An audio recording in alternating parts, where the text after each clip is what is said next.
বরিশালের মানুষ প্রতিদিন এই ঘাট দেখেন, ঈদের সময় বেশি দেখেন। আপনি বলেন কেমন দেখলেন? না, আমি বলবো, আমার প্রশ্ন হলো, আমারও তো প্রশ্ন থাকতে পারে। আপনি বলেন, আপনার বয়স এবং আমার বয়স তাতে মিনিমাম 30 বছর আপনি এই ঘাট দেখছেন। আপনি বলেন কেমন দেখলেন, তারপরে আমি বলবো। এবারও কিন্তু পন্টুনের সংকট এবং পিছনে কিন্তু লঞ্চ বার্ডিং করেছে এবং মানুষকে টপ ক্লিয়ারের মধ্যে যেতে হচ্ছে। এই পন্টুন সংকট সমস্যাটা আমাদের বরিশালে কবে হবে? আচ্ছা, ঠিক আছে, আমরা দীর্ঘদিন যাবত এই লঞ্চ যাত্রা দেখছি, এবারেও আপনারা দেখেছেন। আমার মনে হয় স্মরণকালে সবচেয়ে কম দুর্ভোগের লঞ্চ যাত্রা এবার হয়েছে। এই কথাটি আমি জানতাম না, আপনারা আমাদেরকে বলেছেন। আমি আজকে প্রায় প্রত্যেকটি লঞ্চে উঠেছি, লঞ্চের ডেক দেখেছি, টিকিট দেখেছি, ভাড়া লঞ্চে যে চার্ট আছে সেই চার্ট টানানো আছে কিনা সেটি দেখেছি, সরকারি চার্ট। পাশাপাশি যে 10% ভাড়া কমানোর কথা, সেই 10% কমানো চার্টটি আছে কিনা সেটি দেখেছি। আজকে 10%-এর থেকেও কম, 350 টাকা করা হয়েছে। 10% আছে 363 টাকা। আমি প্রত্যেকটি প্যাসেঞ্জারের সাথে কথা বলেছি। বিআইডব্লিউটি এর কর্মকর্তারা লঞ্চ মালিকের উপস্থিতিতে এখানে মাইকিং করেছে, এত টাকা ভাড়া কেউ এর বেশি দিবেন না, দিলে আমাদেরকে অবহিত করবেন। আমি কেবিনগুলোতে পরিদর্শন করেছি, কেবিনে যারা টিকিট কেটে উঠেছে তাদের টিকিটগুলো দেখতে চেয়েছি, ওনারা আমাকে দেখিয়েছেন কোথাও 1200 টাকার উপরে কেবিন আমরা পাইনি। তো ঘাটের ব্যবস্থাপনা আপনারা দেখছেন, অনাকাঙ্ক্ষিত লোকের উপস্থিতি এখানে এই ঈদ যাত্রায় আমরা দেখছি না। যেটি আমরা নিষেধ করেছি বা কার্যকর করার চেষ্টা করেছি সেটি বাস্তবায়ন হয়েছে। এখানে হকার মুক্ত করার চেষ্টা করছি আমরা, অধিকাংশ ক্ষেত্রে চেষ্টা হয়েছে। নৌকা থেকে লঞ্চে ওঠার যে প্রবণতাটা, সেই জিনিসটাকে আমরা নিরুৎসাহিত করছি। এখন বন্ধ আছে, এটি আমরা কন্টিনিউ করার চেষ্টা করব। এবং আপনি যে প্রশ্নটি করেছেন, লঞ্চের পেছনে বার্ডিং করা হচ্ছে, সেই জায়গাটি এখানে আপনারা দেখেছেন। স্বাভাবিকভাবে 2টি, 3টি, 4টি, 5টি লঞ্চ জাহাজ এখানে অপারেট করা হয়। আজকে জাহাজ আছে কয়টি? 10টি আছে। তো সেই জায়গায় পল্টনে ভিড়ানোর যে জায়গার সংকট, সেই সংকটের কারণেই পেছনে ভিড়ানো হয়েছে।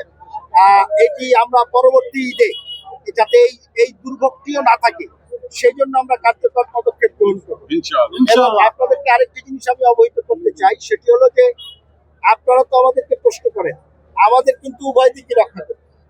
পল্টনে জাহাজ ভিড়তে পারে কয়টি? 7-8টির বেশি না। আমি যদি 8টির বেশি পারমিশন না দেই, তাহলে যাত্রীরা যাবে কিভাবে? তখন আবার এই প্রশ্ন করবেন যে তারা পল্টনে দাঁড়িয়ে আছে। আমাদের সামর্থ্যের সীমাবদ্ধতা আছে, আর যতটুকু সামর্থ্য আছে পুরোটুকু উজাড় করে দিয়ে আমরা অনেস্টলি কাজ করছি কিনা এইটা আপনারা দেখবেন, এটাই আমরা প্রত্যাশা। মন্ত্রী মহোদয়, আমার একটা প্রশ্ন আছে, একটা জিনিস আমি একটু জানতে চাই, সেটা হচ্ছে যে বার্ডিং করা যে লঞ্চগুলো, আমার কাছে বেশ কিছু লঞ্চের মালিক অভিযোগ করেছেন যে রাজধানীতে আপনি কিন্তু বার্ডিং এর যে সিস্টেমটা সুন্দর করেছেন, বরিশালে সেটি মানা হচ্ছে না। একটু শেষ করে প্রশ্নটা, যার গায়ে জোর আছে সে তার মতো করে বার্ডিং করছে, একটা জিনিস। আর আপনি আসেন কেন? যাত্রীদের সুব্যবস্থাপনার জন্য, তাই তো? কিন্তু যাত্রীদেরকে টানা হেঁচড়া করা হচ্ছে, এই লঞ্চ থেকে ওই লঞ্চে কলম্যানরা এটা করছে।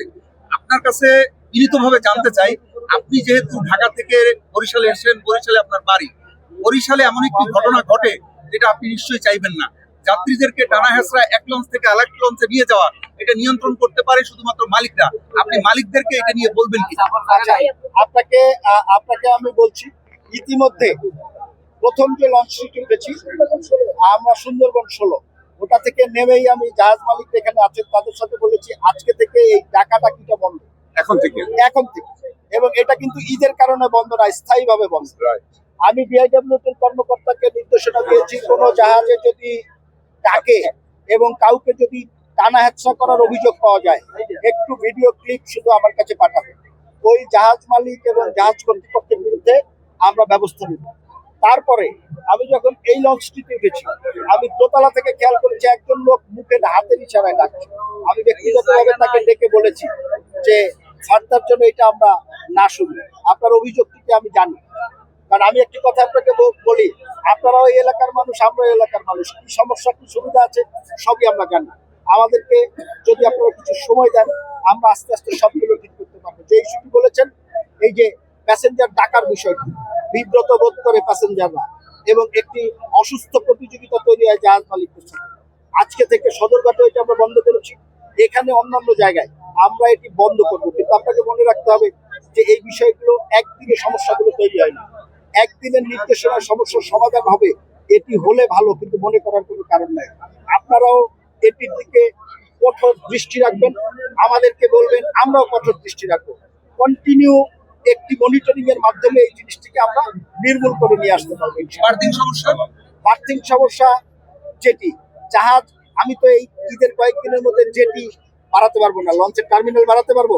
তো এর মধ্যে এইগুলো একটা একটা যেই কয়টি জাহাজ আমাদের চলবে, অতিরিক্ত জাহাজ, তাদেরকে কিন্তু এইটাকে বিশেষ কোনো ব্যবস্থা করার সুযোগ নেই। যেহেতু আপনি জানেন এইখানে জাহাজগুলো একই সময়ে ছাড়ে অলমোস্ট হাফ অ্যান আওয়ার এর মধ্যেই সব জাহাজগুলো ছাড়ে।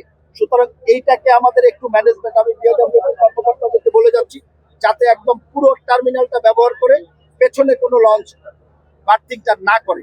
এবং পরবর্তীতে আমরা চেষ্টা করব যে পরবর্তী যখন বেশি হ্রাস থাকবে, তখন আমরা চেষ্টা করবো যে আমাদের টার্মিনালটা একটু বর্ধিত করলে এই প্রবলেমটা চলে যাবে। আবার দেখবেন 10 দিন পরে কিন্তু টার্মিনাল খালি থাকবে।